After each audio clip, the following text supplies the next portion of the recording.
What are your thoughts on what we've learned about Buffy Sainte-Marie?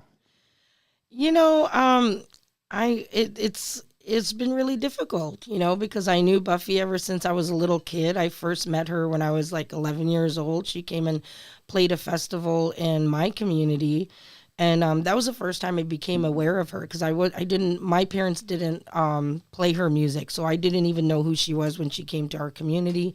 But after that, the lady putting on the festival explained who she was and what she had done and all the activism she did, and I thought that was incredible. So I started following her, and over the years we would cross paths at award shows, and she was always very encouraging and always very sweet to me. And then reading her book, her autobiography, I was just like, I cried so many times because it was the first time where I felt like somebody had experienced, even though everything came out the way it did in her book, and at her time back in the day, she had so many of the same experiences of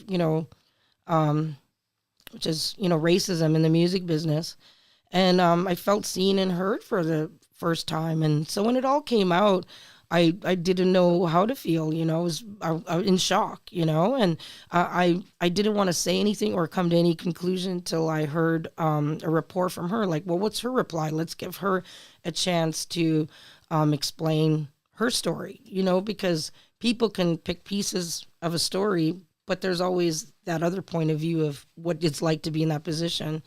And no answer ever came. So to this day, I'm still waiting. I'm still waiting for a reply and a public acknowledgement of what was dug up, all the information, and I'm one of those people. I got to hear all the sides of it before I come to a real decision or how I feel. But it's been a while, so I'm a little disappointed that I didn't. I mean, she doesn't know anybody or me anything, but it just would have been nice because I'm like I said, I've been a fan since I was a kid, and it's one of those things. I'm still waiting, but it is. I was in shock about it for a long time because I kept waiting and waiting. I would love to hear your side of the story, is how I felt, and it just never came.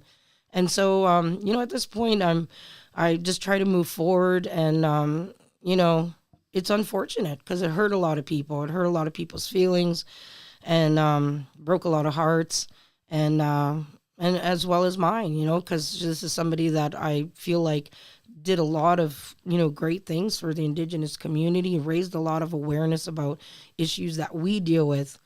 And so, like I said, I'm still waiting. But at this point, it definitely, it's sad. Is what it is. It's sad. Well, I appreciate your candor, and I feel for you because I am not an Indigenous person, but I also yearn for an acknowledgement and an apology because she misled us.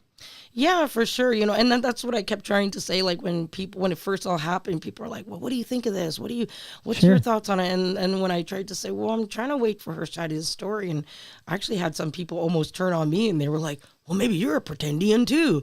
And I was like, you want to see my quantum letter? It goes back for hundreds and hundreds of years. Like, come at me, bro. I ain't afraid. You're no pretendian, Crystal. No. As soon as you ride onto my reservation, there's a great big sign that says, "Welcome to the home of Crystal Shawanda." Oh, that's amazing. Yeah. So I'm good. I ain't scared. You're good.